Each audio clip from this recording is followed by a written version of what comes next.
생활경제 3입니다. 네, 제가 긴장을 많이 풀어드렸죠? 네. 네. 많이 풀렸습니다. 기자가 이렇게 참 개그를 치고 이러면 안 되는데 제가 다시 뉴스를 할 수 있을까요? 아 그럼요. 그렇죠? 네. 이 개그캐가 너무 많이 남아있지 않을까요? 모드 전환은 네. 우리가 좀 잘 되는 게 또 이제 프로니까. 네. 이 개그캐가 빨리 물을 빼야 되는데 걱정입니다. 네, 언젠가는 저도 뭐 보도를 하게 될 텐데. 자, 오늘의 키워드 3개부터 보겠습니다. 네. 에어컨 4만 원. 집 살 때 땡땡도 보자. 뭘 보는 걸까 궁금한데 14년이 걸렸다. 3개를 갖고 오셨는데 첫 번째 키워드 에어컨이 4만 원. 이게 뉴스데스크에 얼마 전에 났던 그 기사 맞아요. 얘기하시는 거죠? 맞습니다. 네. 그때 그 기사를 보고 조금 더 이게 시간 관계상 원래 리포트는 한 1분여 남짓 하잖아요. 네. 그러다 보니까 조금 더 설명을 해드리고 싶어서 우리 프리데스크 시청자 여러분께 네. 이 아이템을 골라왔습니다. 네. 이게 4만 원 에어컨 언뜻 듣기에도 과도한 상술 같잖아요. 그렇죠. 그게 그렇죠? 가능할 것 같지 않죠? 네. 네. 혹시 그럼 선배님은 어떻게 예전에 에어컨을 사셨을까요? 저는 그때는 이제 가전제품 양판점이라고 있습니다. 그래서 용산 전자상가 뭐 이런 이거 데서 알죠. 네. 저는 한 번 물건을 사면 굉장히 오래 쓰기 때문에 음. 한 30년 전쯤 산 에어컨을 아직도 계속 쓰고 있는데 그 용산 전자상가에서 양판점에서 발품을 팔아 샀습니다. 저는. 네. 그 안에서 여러 군데를 돌아다니면서 네네, 비교를 네, 하셨겠네요. 맞아요. 이렇게 좀 직접 요새는 발로 가면은 그나마 안전하다고 볼 수 있는데 네. 이 인터넷이 너무 이제 활성화되면서 온라인으로 보통 이렇게 최저가를 검색하다 보면은 네. 봉변을 당하기가 십상입니다. 보면은 이 에어컨이 어떻게 이렇게 싸게 사기처럼 올라가는지 이 과정을 먼저 다시 한번 제가 네. 요약을 좀 해드리려고 하는데요. 사진 준비했습니다. 사진 네. 한번 보시죠. 자, 이거는 LG전자 공식 홈페이지 판매에서 판매되고 있는 동일한 제품을 갖고 왔어요. 네, 요 가격을 봤는데 184만 1,400원. 184만 원 정도로 판매가 네. 되고 있죠. 이거를 네이버에서 같은 모델명으로 검색해서 낮은 가격 순으로 정리를 해봤어요. 그랬더니 오, 제일 위에 80만 지금 원. 86만 원대가 있죠. 오. 약간 좀 많이 싼데 이런 생각이 들만해요. 네. 근데 요거보다 이제 더한 케이스가 있는데 삼성전자의 다른 제품으로 제가 최저가를 검색을 해봤어요. 네네. 그랬더니 한번 보시죠. 최저가가 10만 원대가 있어요. 네. 거의 성능은 비슷한 에어컨 되는데 10만 원대 에어컨 일단 혹하니까 한번 눌러봐요. 네. 근데 이게 막상 결제를 하려고 문의를 해보게 되면은 사실 실외기가 미포함 가격이다. 이래서 실외기 가격은 추가로 내야 된다. 네. 그리고 기본 설치비가 몇십만 원이 든다. 그리고 뭐 어떤 상황에서 또 추가로 뭐 돈이 든다. 이렇게 막 덕지덕지 붙어요. 이렇게 되면 결국에는 아까 봤던 우리가 그 가격대에 근접하거나 혹은 더 높아지는 경우도 발생을 하는 거죠. 높아지기까지 한다고요? 그러다 보니까 이게 이제 그래가지고 그럼 저 안 살래요 이래버리면은 저희가 여기까지 왔으니까 반품비를 내셔야 됩니다. 반품비 10만 원. 어머. 이런 식으로 하는 경우도 있어요. 그래서 요거는 웬만하면 좀 조심하셔야 된다. 네. 그리고 또 한술 더 떠서 제가 조사를 해보다 보니까 그냥 이런 설명도 없어요. 그냥 최저가라고 하면서 전화를 해달라고 해요. 네. 핸드폰 번호나 070으로 시작하는 번호가 있고 그 번호로 전화를 하면은 뭐 저희가 뭐 전시 제품이라든지 뭐 이렇게 잠깐 반품돼서 온 특가 제품 하나만 남은 거라서 요건 현금 결제해 주셔야 된다. 현금으로 입금을 해주시거나 아니면 좀 제법 수도권에서 먼 곳으로 직접 오셔야 된다. 네. 이런 식으로 유도를 하는 거죠. 그리고 나서 돈을 입금을 하면은 잠적을 하는 거예요. 어머 진짜요? 네. 이런 것들이 근데 비단 에어컨뿐만이 아니라 가전제품에 종종 있어요. 이 최저가 형태로 올라와서. 근데 이런 것들이 보면은 리뷰도 없고 Q&A도 굉장히 불성실하고 이러다 보니까 이런 것들이 이제 사기 매물로 올라오는 경우가 빈번한데 네. 특히나 이 네이버라든지 뭐 11번가 뭐 G마켓 이런 플랫폼 업체들이 고객센터가 쉬는 날에 집중적으로 휴일이나 주말에 그때 이제 항의를 하면은 바로 그거를 차단을 시켜버리니까 네. 그때 이용해갖고 최저가로 딱 등록을 하는 그런 수법들도 발견을 했습니다. 조심해야 된다는 거죠, 이런 것들은. 그러면 그 반품비를 청구한 그런 경우는 네. 거기에는 설치비가 추가로 든다는 게 안내가 없었던 거예요? 예를 들어서 그런 거는 굉장히 조그맣게 적는다거나 아니면은 상품 설명이 굉장히 길잖아요, 인터넷으로 보면은. 그렇죠. 그러다 보면 저도 모르게 놓치는 경우가 있어요. 그렇죠. 그럼 그 사람들은 여기 있었지 않느냐 이렇게 되면 또 나도 할 말이 좀 적어지고. 그렇죠. 네, 그러니까 꼼꼼하게 안 봤으니까. 조심해야 되는 그런 거죠. 아이고. 그러면 창현 씨가 네. 이 소식을 갖고 왔다는 것은 네. 결국 또 그 가을 알밤 같은 창현 씨이기 때문에 현명하게 사는 법 이걸 알려주기 위한 거 아닐까요? 맞습니다. 네. 일단은 가장 먼저 해야 되는 거는 내가 사고자 하는 에어컨 모델을 압축 혹은 확정해야 돼요. 그러니까 여러 제품을 다 비교를 하다 보면은 모양은 똑같은데 제품 번호도 다르고 성능도 약간 다르고 그러니까요. 가격이 다를 수 그게 있어요. 가전제품의 문제예요. 맞아요. 네, 헷갈려요. 그래서 정확하게 내가 원하는 스펙을 여러 개를 한번 둘러보다가 한 이 정도 가격대면 괜찮겠다 해갖고 그거를 검색을 딱 정해놓고 그 모델명으로 검색을 해보는데 네. 제일 제일 먼저 하셔야 될 곳은 공식 홈페이지. LG전자 제품이면 LG전자, 삼성이면 삼성. 뭐 그런 식으로 해가지고 공식 홈페이지에 가가지고 네. 일단 시작 가격을 확인하는 거예요. 네, 출고가, 네, 뭐 그렇죠. 또 권장 소비자가 네, 이런 거기서 거겠죠? 이제 여기서 최저가로 하는 거는 이 정도 기준이다. 그럼 내 목표는 요거보다 조금 더 저렴하게 사는 네. 거가 되겠죠. 네. 근데 요거보다 이제 과도하게 저렴하게 올라온 것들은 일단 의심을 해야 돼요. 아까 같은 그런 현상이 있을 수 있으니까. 그래서 그 가격을 기준점으로 잡고 그 다음에 이제 형성된 가격이 나와요. 예를 네. 들어서 아까 제가 처음에 보여드렸던 LG전자 제품 예. 같은 경우는 형성된 가격을 보면은 184만 원인데 공식 홈페이지는 한 140만 원대 후반 정도가 형성이 돼 있더라고요.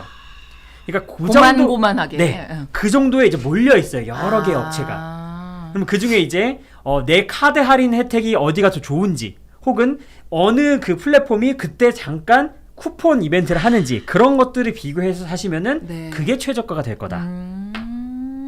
네, 아주 요렇게 꿀팁입니다. 비교를 해서 네. 하시면 될 것 같습니다. 네. 그리고 이제 추가적으로 확인해야 될 것들이 있는데요. 음. 크게 두 가지가 있습니다. 먼저 제일 중요한 건 배송비 먼저. 네.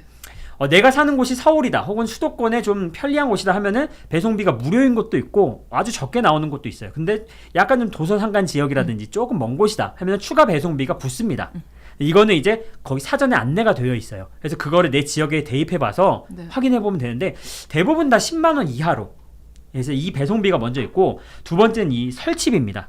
설치비가 굉장히 변동이 폭이 커요. 그래서 내 집이 어떤 상태이냐에 따라서 수십만 원이 설치비가 추가로 들기도 하고 몇만 원 안 들기도 하는 거죠. 이 비용을 확인해야 되는데 일단은 만약에 내가 새로 이사 간 곳이다. 네. 아파트가 새로 지어진 곳이다. 그러면은 그 밑에 에어컨을 넣을 수 있는 기본 그런 인프라가 다 갖춰져 있습니다. 네. 그래서 여기는 거의 돈이 들지 않고 다만 든다면은 이제 청소하는 비용이 들어요.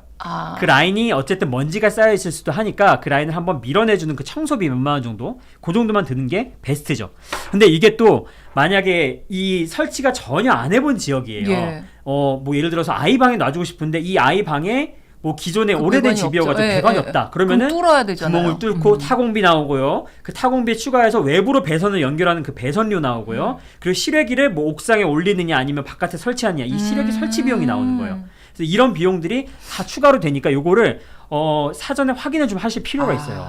그래서 제가 지금 사진을 준비를 해봤는데 이거는 아까 말씀드렸던 LG전자 공식 홈페이지에 나오는 추가 설치 비용이에요. 네. 이런 것들을 다 사전에 고지를 해놔요. 그래서 여기에 내 조건을 어느 정도 대입을 해볼 수도 있는 거고 정 모르겠다 싶으면은 내 그 집의 상황을 한번 파악을 해보고 통화를 하는 거죠, 고객센터에. 그래서 이런 상황인데 어느 정도 얼마가 들까요? 들까요? 요게 이제 LG전자 공식 홈페이지라면은 이게 이제 사설 업체들이 미리 고지해 놓는 건데 대동소이합니다, 비용은. 네. 그래서 여기에 이제 대입을 해보는 거예요. 예를 들어서 뭐 우리 집이 뭐 이런 식으로 얘기를 하는 거죠. 이전에 살던 사람이 에어컨을 썼던 흔적이 있기 때문에 기본 인프라는 갖춰져 있다. 네. 다만 외부에 실외기를 설치해야 되고 우리 집이 3층이다. 근데 이동할 때 운반할 때 엘리베이터는 이용할 수 있다. 이렇게 되면은 실외기가 외부로 나가 있기 때문에 약간 높은 곳으로 또 작업자가 나가면 위험 수당 이런 것도 붙을 수 있고 실외기를 외부에 설치하면 일단 추가 비용이 유료인 경우가 대부분이에요. 그래서 그런 것들을 하면은 계산을 한번 알려주고 그러면 대충 우리 집은 한 20만 원 추가 비용 한 10몇만 원 정도 들겠다. 이렇게 하면은 막상 이제 현장에 설치 기사님이 오셨을 때 옥신각신 할 필요 없고 서로 이제 기분 좋게 마무리할 수 있게 되는 거죠. 지금 라이언님이 에어컨 투인원 조심해야 될 것은 실외기가 2개인지 1개인지도 미리 알아봐야 됩니다. 이게 이제 실외기를 이제 추가로 비용을 받는 곳은 이런 것들이 필요한데 네. 요새 최근에 나온 것들은 대부분 실외기가 1개로 돌아가는 것들이 많더라고요. 그래가지고 보통 일반적으로라면 실외기를 포함된 가격으로 다 해요. 그래요. 기본 설치비에 배송비에 실외기까지 다 포함된 가격으로 일반적인 곳은 하는데 이제 최저가 경쟁을 하다 보니까 약간 조삼모사가 나타나는 거죠. 네. 그렇죠. 그래서 이런 것들이 좀 너무 복잡하다. 내가 알기에는 좀 힘들다. 이런 분들은 대형마트라든지 혹은 뭐 홈쇼핑 약간의 비용을 좀 더 주고서라도 조금 더 안전하고 내가 좀 덜 수고스러운 그런 거를 좀 추천드리고요. 네. 인터넷을 에어컨으로 최저가를 구매한다. 이거는 다른 전자제품에 비해서도 좀 고급 레벨입니다. 그래서 어설픈 자는 살아남지 못해요. 어설픈 자는 네. 인터넷을 피하십시오. 예, 안 어설픈 되는 자는 거죠. 오프라인에서. 네, 오프라인 혹은 저는 어설픈 쉽게. 자. 네. 지금 에버글로우님 저 청년 잘한다 하셨습니다. 그리고 아까 또 어떤 분은 박창현 아나운서를 프리데스크가 끝날 때까지 고정을 시키자 그러셨습니다. 이런 댓글 무척 좋습니다. 네, 무척 예. 좋습니다. 네. 그러니까 창현 씨가 지금 3번째 방송인데 네. 굉장히 빠른 속도로 늘 제가 이렇게 막 빠져들게 말하는 스며들고 그게 있군요. 스며들고 있습니다. 제가 이제 좋습니다. 네, 창며들고 있습니다. 제가 지금. 그리고 저는 어떻게 이것도 이 방법도 예전에 에어컨 말고 냉장고를 살 때 그렇게 했는데 제가 최근에 냉장고를 샀어요. 네, 백화점에 가서 네. 저는 백화점이 좀 뭐라 그럴까요? 백화점의 그 가전제품 판매 직원들이 네. 굉장히 박학다식한 사람을 거기 배치를 해놓나 봐요. 맞아요, 아무래도. 맞아요. 네. 그래서 하이마트 이런 데보다는 백화점의 판매 직원들이 훨씬 알고 있는 게 많아요. 그래서 그분들한테 설명을 충분히 듣고 그분들이 해줄 수 있는 최저 가격을 다 딜을 쳐서 그 마음에 드는 모델을 적은 다음에 그거를 가지고 네. 이제 그 하이마트라든지 뭐 이런 그런 양판점을 가는 겁니다. 백화점에서 사지 않죠. 비싸니까. 그렇게 해서 가격을 비교해 보니까 좀 발품을 파니까 똑같은 스펙의 거가 어느 정도까지 되는구나가 알 수 있더라고요. 그래서 요건 한 가지 개인적인 팁인데 백화점이 흔히들 더 비쌀 거라고 생각을 그렇지 하세요. 않아요. 그렇지 않아요. 맞아요. 그렇지 이게 근데 않아요. 백화점에 살 때 저렴하게 사는 거는 한 제품만 살 때는 좀 비쌀 수가 있어요. 네, 여러 근데 개. 여러 개를 한꺼번에 살 때는 이 아까 말씀하신 우리 선배님 얘기한 해박한 그런 분들이 등장하셔서 자 이것도 할인할 수 있고요. 이런 혜택도 있고요. 맞아요. 이렇게 패키지로 모두 할 수 있습니다. 그러니까요. 그래서 이렇게 혜택을 다양하게 끄집어내주면 인터넷 최저가보다 싸져요. 더 싸져요. 네. 백화점에서 가전제품을 사시는 게 생각보다 쌀 경우가 많습니다. 있어요. 그래서 저도 비교해보고 깜짝 놀랐어요. 맞아요. 네. 오히려 그때 그 하이마트보다 네. 신세계백화점이 맞아요. 쌌거든요. 그래서 단품으로 살 때는 최저가가 인터넷인 경우가 대부분이지만 네. 여러 개를 묶어서 살 때는 백화점도 충분한 선택지가 될 수 있다. 맞습니다. 이렇게 팁을 좀 드리고 네, 싶습니다. 맞습니다. 그러니까 백화점이 너무 비싸다 이렇게 선입견을 갖지 않으셔도 될 것 같습니다. 네. 그러면 두 번째 키워드를 한번 보겠습니다. 네. 집 살 때 땡땡도 보자. 이거 네. 뭡니까? 이 땡땡이 좀 길지만 바로 층간소음 차단 기술입니다. 층간 소음 차단 기술. 네. 이제는 아무래도 이제 브랜드 아파트들이 익숙해졌잖아요. 네. 각 대형사별로 무슨 아파트 하면 딱 이제 인지가 될 정도로 그렇죠. 그러다 보니까 소위 말하는 이 1군 브랜드를 짓는 아파트를 짓는 주요 건설사들이 이제 층간 소음을 획기적으로 줄이기 위한 그런 신기술들을 개발을 하고 있습니다. 자, 미리 말씀을 드리자면 오해가 없으시길 바라는데 저희가 이 건설사의 홍보가 아닙니다. 절대.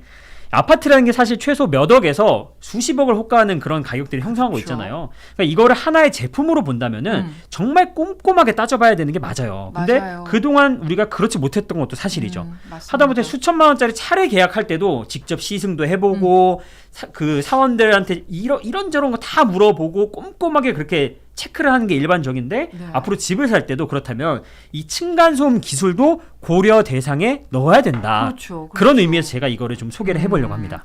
사실 층간소음 문제가 이렇게 막 불거질 때마다 그게 제대로 못 쪄서라는 것보다는 그냥 개인이 조심하자. 맞아요. 이런 식으로 개인의 네. 책임으로 좀 많이 돌리고 하지 않았어요? 맞아요. 그래서 이제 그 개인은 물론 좀 과한 분들이 있어요. 덜어 있긴 있죠. 하지만 근본적인 문제는 사실 이 최소한의 내 집에서 최소한의 걸어 다닐 때라든지 이런 것들이 밑에 집에 들리면 안 되는 거잖아요. 안 되는 거죠. 그러니까 이런 소음 방지 기술이 부족했던 것도 사실이란 말이에요.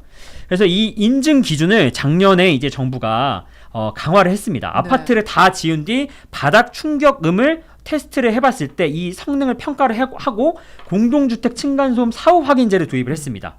그리고 인증 기준을 강화를 하다 보니까 이에 맞춰서 대형 건설사들도 이제 층간 소음을 줄이기 위해 뭐 연구하는 그 연구소를 설립한다든지 아니면은 TF 전담 팀을 꾸린다든지 특허 출원 경쟁을 펼친다든지 이런 걸 하고 있어요.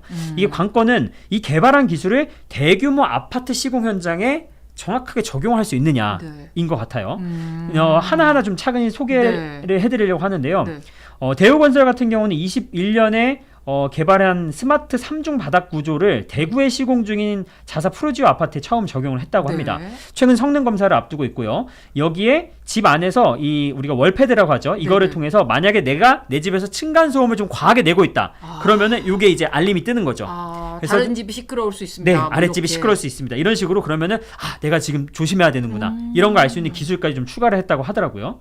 그리고 포스코 ENC 같은 경우는 자체 개발 특허 기술을 적용해서 안 울림 바닥 시스템으로 층간소음 사고 확인제 대응 준비를 마쳤다고 합니다. 네. 이게 충격이 가해질 때 소리가 증폭되는 현상, 흔히 공진이라고 하는데 네. 요거를 크게 줄이는 그런 역할을 한다고 해요. 그러니까 소음 자체를 줄이는 게 아니라 네. 들리지 않게 맞아요. 하는 거거든요. 이 공진 자체를 와. 줄여버리는. 네. 그래서 연내 국토교통부 인증 획득이 목표로 하는데 사실 이게 이제 제가 조사를 해보니까 굉장히 디테일하게 설명이 되어 있는데 이것까지 우리 뭐 데스크 시청자분들께서는 아시기엔 좀 머리가 아플 수 있으니까 그래도 이 대표적인 것들 이런 것들이 앞두고 있다. 그래서 왜 하다못해 우리 자동차만 하더라도 뭐 테슬라의 자율주행 기술은 이런 거고 현대의 자율주행 기술은 이런 거고 뭐 벤츠의 기술이 이런 거다. 비교가 다 되잖아요. 그렇죠. 이 층간소음 기술도 한번 비교를 그럼요, 해보시라고. 비교를 해봐야죠. 네. 그래서 제가 한번 소개를 해드리고 네. 있습니다. 삼성물산 같은 경우는 업계 최초로 지난해 층간소음 연구소를 또 만들었어요. 그래서 여기의 특징은 층고에 영향을 주지 않고 네. 뭘 더 두껍게 한다거나 이러지 않고 네. 진동과 소음 저감 효과를 90%까지 가져가 보겠다. 층고는 그대로 두고.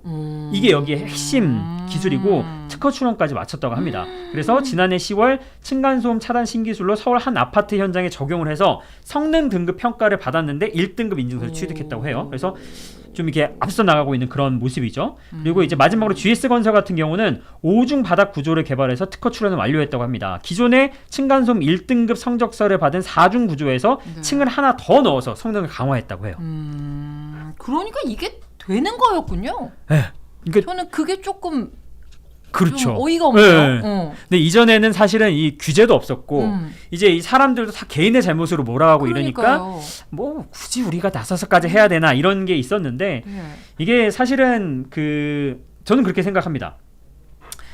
어쨌든 이 소비자들의 이 사람들의 관심이 있고 호응이 있어줘야 네. 이 기업들을 움직이게 되잖아요. 그렇죠. 만약에 우리가 여기 기술이 더 좋대 이렇게 하고 그럼 이 브랜드를 조금 더 우리가 선호하자 하면은 더 거기도 신바람 나서 개발을 할 거 아니에요. 그렇죠. 그러니까 우리가 이런 거를 알고 있다가 우리 프리데스크 시청자 여러분들께서는 한번 뭐 모델하우스 같은 데 가서 여기는 층간소음 기술 뭐 쓰나요?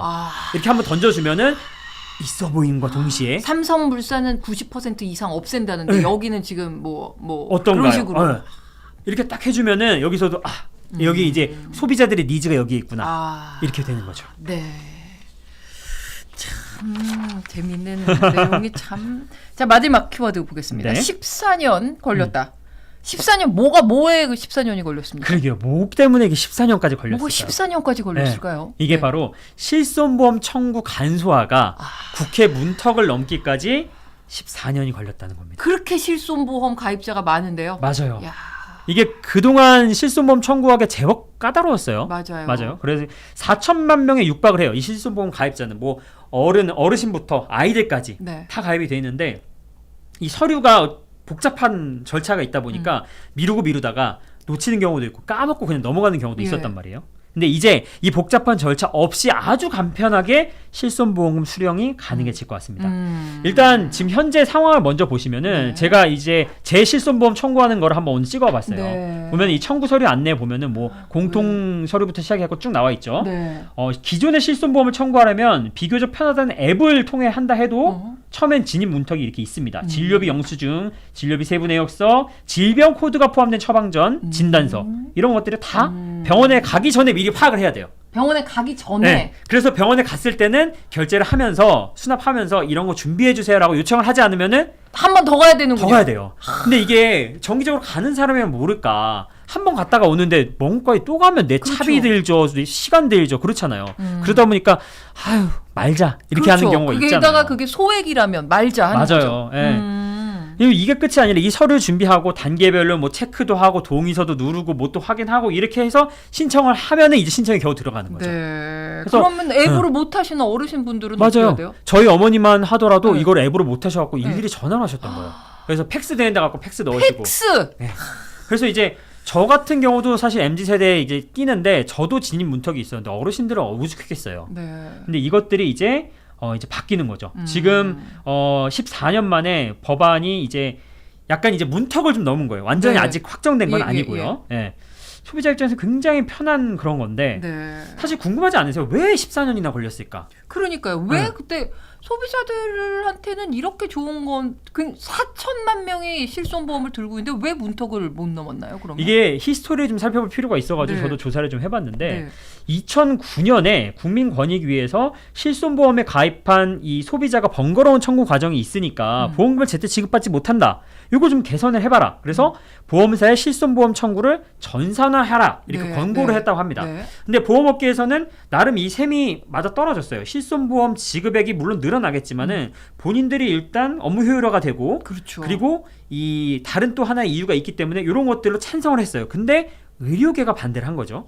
의료계가 반대를 한 이유는 의료 기록이 보험사에 전산화된 형태로 쌓이면 이게 빅데이터화 되고 그 빅데이터로 의료보험사에서 이 상품 개발이나 이런 상업적 목적으로 활용할 수 있다. 그리고 이게 만약에 전산화된 과정에서 해킹이라도 되면은 누가 책임져야 되느냐 이런 이유로 여태 반대를 해왔던 거죠. 네. 그게 이제 14년간 됐었는데 이번 정부 들어가지고 논의가 급물살을 타기 시작했어요. 그래서 법안 소위를 통과를 했습니다. 네. 얼마 전에. 그러니까 보험업계 입장에서는 뭐 돈이 아까 말했다시피 조금 더 들더라도 어쨌든 빅데이터를 활용하더라도 요거는 소비자 입장에서 봤을 때는 그래 상품 계획 활용하세요. 네. 그 대신 나는 좀 편해지면 나는 좋지. 이런 의미가 또 있을 수 있는 거니까요. 그리고 이게 네.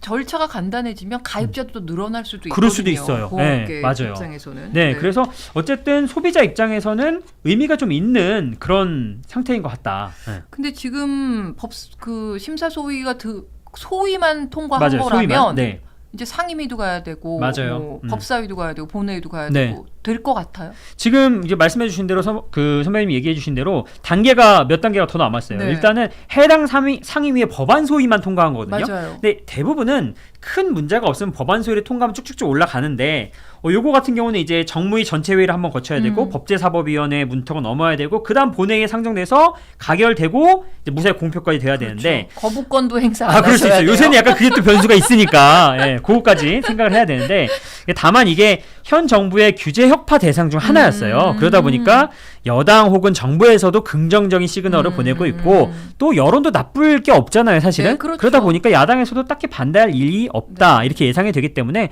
뭐 법안 소위 통과했으니까 나머지 절차는 무난하게 통과될 것으로 좀 예상을 할 수 있다. 예, 이렇게 좀 나오고 있습니다. 실손보험 가입자들한테는 굉장히 반가운 소식이 될 것 같습니다. 네. 자, A님이 이러셨어요.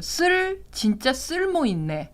들으면서 빠져든다 이러셨습니다. 야, 최고의 정말, 칭찬입니다. 네, 최고의 칭찬이십니다. 네. 매주 들어와 주십시오. 수요일마다 박창현 아나운서가 정말 한 깊은 가을에 알밤 같은 꽉 찬 알밤 같은 정보를 갖고 오니까요. 김이 블루 하이 제가 노안 때문에 잘 안 보이는데요. 거미 블루 화이 불치. 네, 거미 뉴스 데스크보다 프리 데스크가 점점 더 좋아지는 야, 건데 박수 한번 치고 넘어가겠습니다. 이거 박수 치면 안 안 됩니다. 왜냐면 뉴스 데스크, 프리 데스크는 약간 뉴스 데스크의 낚시성 그 프로그램이기 때문에 네. 오피셜리는 뉴스 데스크죠. 뉴스 데스크를 더 그럼요. 많이 네, 그럼요. 훨씬 네. 많이 좋아하셔야 네. 합니다. 네. 근데 제가 좀 더듬고 있죠? 자, 쓸 정도 다음 주 기대해 주세요. 네, 다음 주에도 네. 박창현 아나운서가 더 쓸모 있는 정보를 무장해서 여러분의 씀씀이를 아껴드릴 겁니다. 다음 주에도 꼭 다시 돌아와 주시고 박창현 아나운서 오늘도 수고하셨습니다. 네, 감사합니다. 감사합니다.